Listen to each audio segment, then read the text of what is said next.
আন্দি বুলচন দালাচিত চেনেলত আপোনালোক সকলোকে স্বাগতম জনাইছোঁ।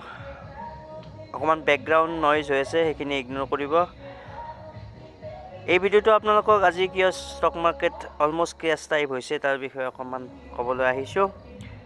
আপোনালোকে মোৰ স্ক্ৰীণত দেখা পাইছে নিফটি আজি অলমষ্ট 272 পইণ্ট ডাউনত ক্ল'জ হৈছে আৰু এতিয়া ক্ল'জিং প্ৰাইচ 17,554।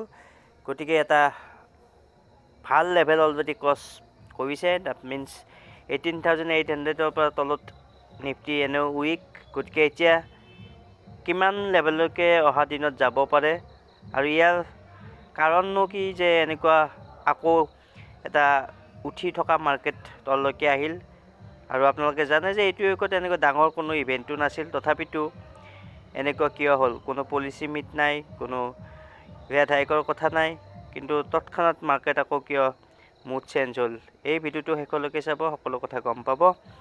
চ' প্ৰথম কথাটো হ'ল যে আজি দুটা ইভেণ্ট আছিল, এটা অলৰেডি ডিক্লেয়াৰ হ'ল আৰু এটা ৰাতি হ'ব। লগতে যোৱা দুদিনমান কিছুমান জিঅ' পলিটিকেল যিবোৰ আগতে আপোনালোকে জানে নোহোৱা কথা নহয় হৈয়ে আছিল, অকণমান তাত উত্তেজিত হোৱা যেন দেখা গৈছে। আপোনালোকে জানে বহুত দিনৰ পৰা এইটো লাষ্ট ইয়েৰৰ পৰা চলি আছে।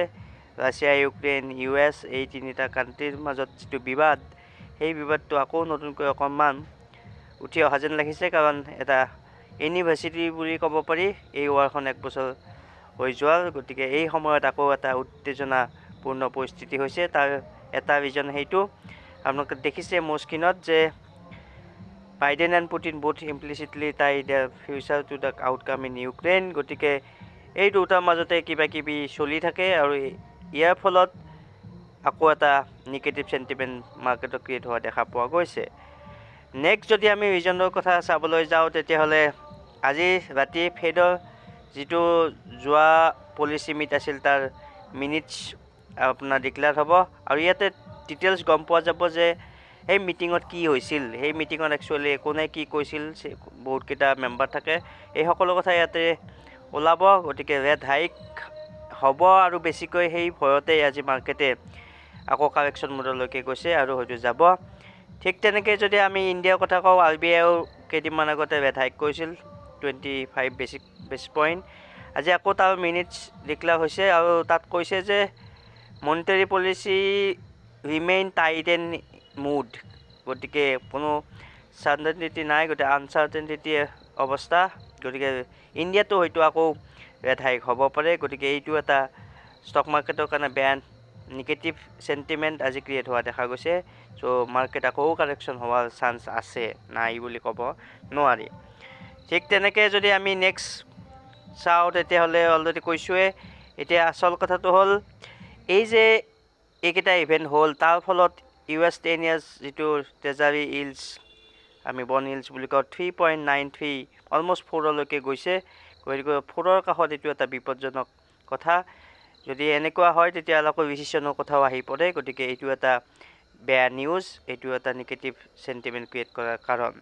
ঠিক তেনেকৈ US ডলাৰ ইণ্ডেক্সো যদি আমি চাওঁ 104ৰ ওপৰত গৈ এতিয়া আকৌ ওপৰত ক্লাইম হৈ আছে আজি। গতিকে 104 আগতেও আপোনালোকে শুনিছে, এইটো এটা অলমষ্ট বহুত ওপৰত থকা লেভেল। গতিকে 104 যেতিয়া US ডলাৰ ইণ্ডেক্স পাইছে, তেতিয়াহ'লে এটা বিপদজনক সংকেত। ইয়াৰ পৰা আমি ক'ব পাৰোঁ যে মাৰ্কেটত নিগেটিভ চেণ্টিমেণ্ট ক্ৰিয়েট হোৱাৰ মেইন ৰিজন এইটো বহুত দিনৰ পৰা হৈ আছে, কিন্তু মাৰ্কেটে এইবোৰক কোনো কেয়াৰ কৰা নাছিল। কাৰণ এটা বুল ফেচ টাইপ আকৌ মাৰ্কেটত দেখা পোৱা গৈছিল। আদানি কেছটো হোৱাৰ পিছতে আকৌ ৰিকভাৰ হোৱা দেখা গৈছিল, কিন্তু আজি আকৌ একচুৱেল যিটো ফেক্ট, আচলতে কোনো পজিটিভ নিউজ ফ্ল' হোৱা নাছিল মাৰ্কেটত, তথাপিতো মাৰ্কেট উঠিবলৈ ট্ৰাই কৰিছিল।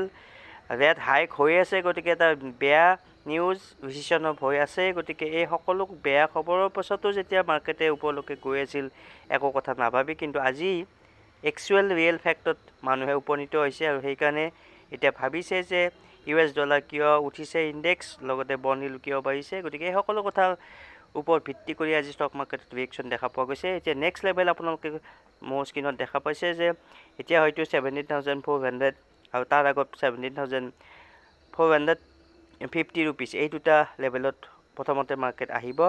আৰু যদি তাতো নৰখে তেতিয়াহ'লে 17,250, 17,200 ইয়ালৈকে হয়তো মাৰ্কেট আহিব পাৰে। কিন্তু আপোনালোকে ভাল ষ্টক যিবোৰ আছে সেইবিলাকত ভয় খাবলগীয়া নাই।